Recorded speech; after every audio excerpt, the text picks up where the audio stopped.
Neste vídeo, vamos observar as ancestrais influências mitológicas que ainda afetam a todos nós, como fez pelos milênios afora. André Luiz, na obra Evolução em Dois Mundos, nos esclarece a respeito deste assunto, fornecendo informações que são pérolas fundamentais para nossa compreensão. Veja, ele se refere à época muito recuada quando diz formação da mitologia. Apareceu então a Goecia ou magia negra, à qual as inteligências superiores opuseram a religião por magia divina, encetando-se a formação da mitologia em todos os setores da vida tribal.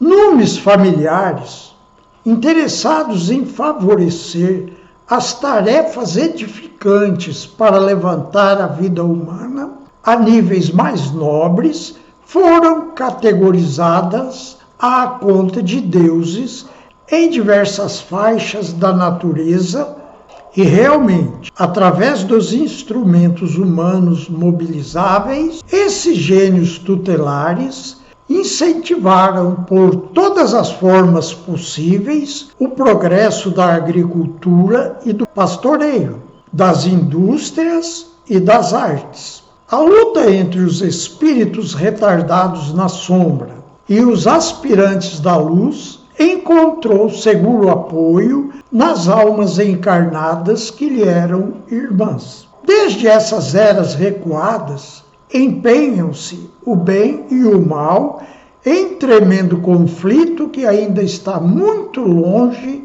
de terminar, com base na mediunidade consciente ou inconsciente, técnica ou empírica. Pois bem, precisamos analisar estas informações, que apesar de serem expostas com poucas palavras, contêm grande conteúdo. Vejamos, Goecia ou magia negra. Que é isso? É o uso dos poderes psíquicos para atenderem aos interesses das pessoas, sem se preocuparem com o mal que causam, podendo levar à morte os adversários ou inimigos. Disseminam doenças e todos os males possíveis, sendo que muitos desses males nós nem mesmo conhecemos. Isso foi trazido para o planeta pelos espíritos vindos do sistema de Capela. Muitos desses espíritos, incontáveis milhões deles, ainda estão aqui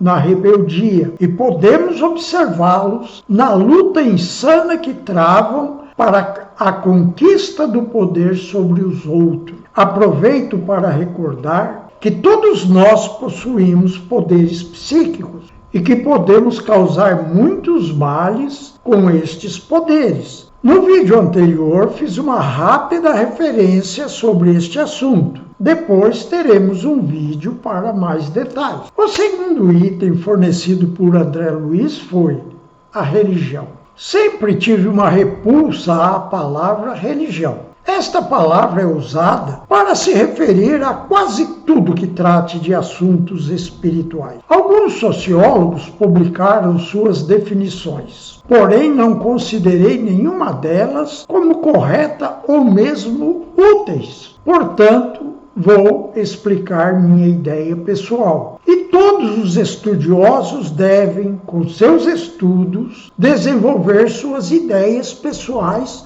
sobre todos os assuntos e não alugar ideias alheias. Vamos observar o que podemos considerar como religião, partindo das informações de André Luiz. Primeiro devemos buscar o líder dessa nova postura tribal, o líder religioso. Nosso raciocínio e a observação dos acontecimentos atuais e ancestrais nos mostram que o líder religioso deve ser o líder político-militar, pois ele é a autoridade máxima na tribo. E essa situação perdura até hoje entre nós. Além do mais, ele é o que ostenta o maior poder psíquico na tribo. É ele que entra em contato com os espíritos com mais facilidade. Agora só nos resta saber com quais espíritos ele vai entrar em contato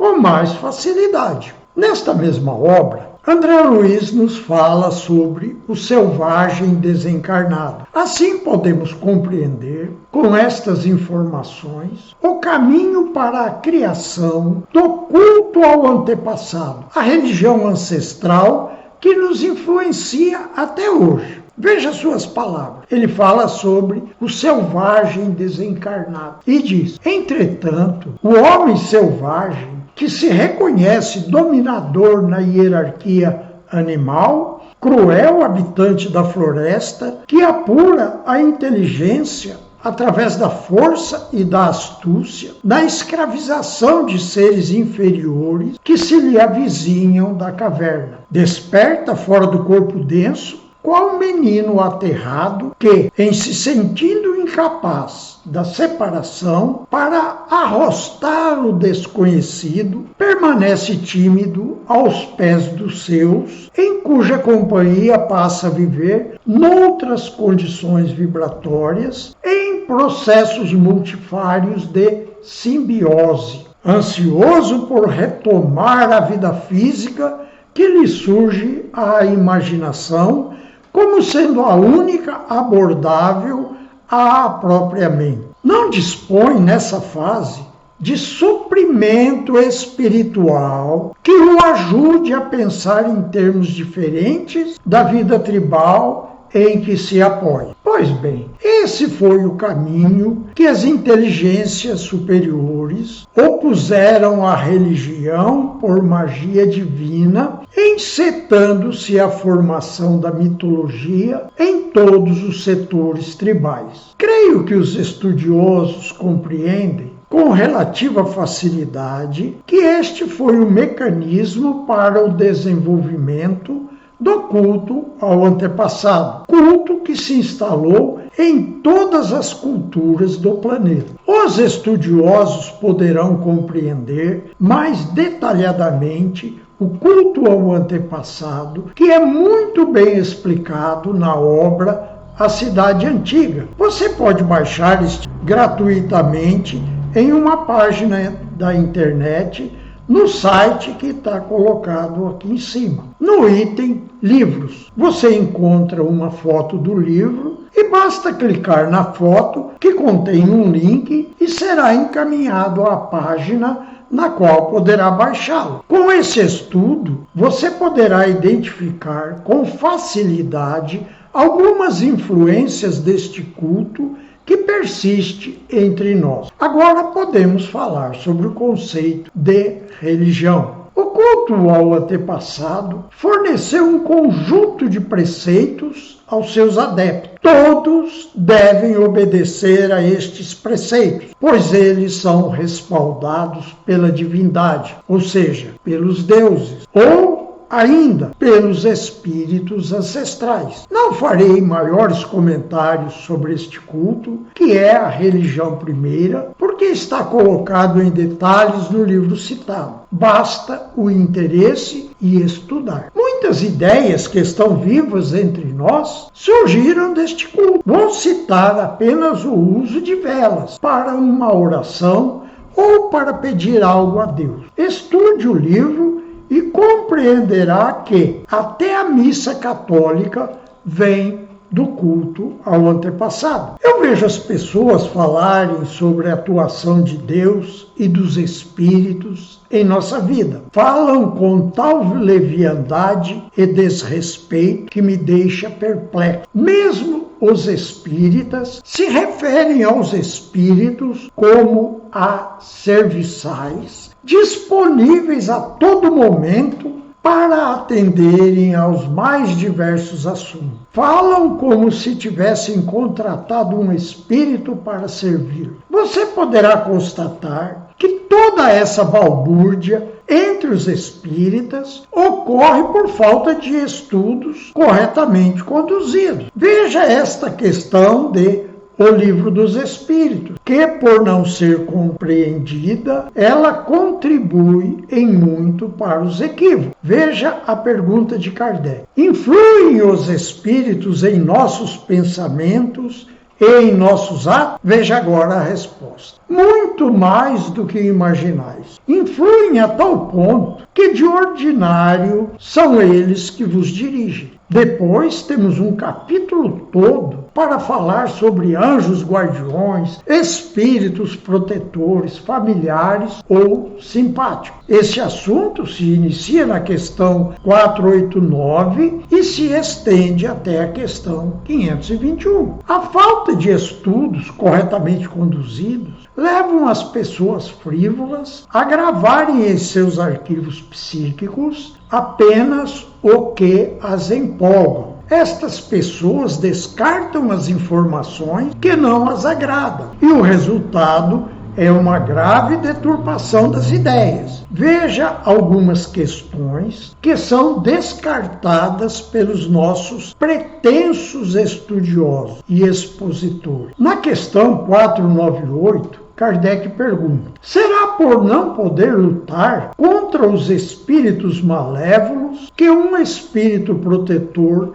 deixa que seu protegido se transvie na vida? Veja a resposta e raciocine. Não é porque não possa, mas porque não quer. E não quer porque das provas sai o seu protegido mais instruído e perfeito. Assiste-o sempre com seus conselhos, dando-os por meio dos bons pensamentos que lhe inspira, porém que quase nunca são atendidos. A fraqueza, o descuido ou o orgulho do homem são exclusivamente o que empresta força aos maus espíritos, cujo poder todo advém do fato de não lhe opordes resistência. Vamos raciocinar. O espírito protetor sabe muito bem que, na maioria dos casos, apenas o mestre sofrimento é capaz de despertar o discernimento nos espíritos preguiçosos e relapsos, tal como os que povoam o movimento espírita. Raciocine, use seu raciocínio e analise sua conduta. Atenção, não é possível conquistar valores espirituais sem o discernimento. Agora vamos a outra questão. Veja, por que é oculta a ação dos espíritos sobre a nossa existência e por que, quando nos protegem, não fazem de modo ostensivo? Veja a resposta. Preste atenção. Se vos fosse dado contar sempre com a ação deles, não obraríamos por vós mesmos e vosso espírito não progrediria. Para que esse possa adiantar-se, precisa de experiência, adquirindo-a frequentemente à sua custa. Vamos abrir aqui um parênteses. Nós podemos observar e discernir sobre as experiências dos outros. Por isso o Espírito disse: para que possa adiantar-se, precisa de experiência, adquirindo-a frequentemente à sua custa. Acontece que constantemente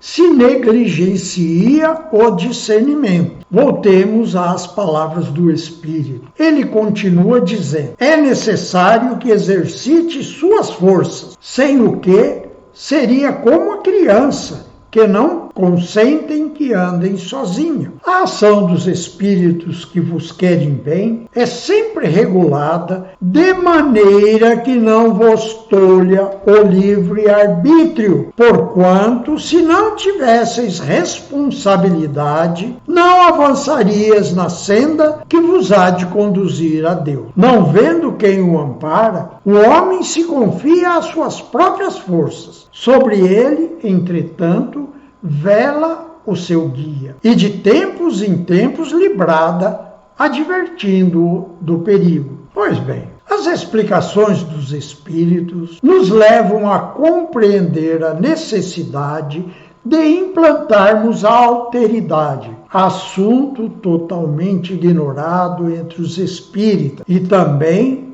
que a crença no amparo constante dos espíritos em todos os atos da nossa vida é ainda de influência mitológica. Agora, para que nosso raciocínio se torne mais eficiente, devemos compreender melhor os espíritos que interagem conosco. Porém, isso ficará para outro vídeo, sendo que no próximo falarei sobre a deturpação da doutrina espírita. E as ideias a serem apresentadas nos auxiliarão a compreender os espíritos que mais interagem conosco. Para concluir, voltemos à questão 459. Influem os espíritos em nossos pensamentos e em nossos atos muito mais do que imaginarem.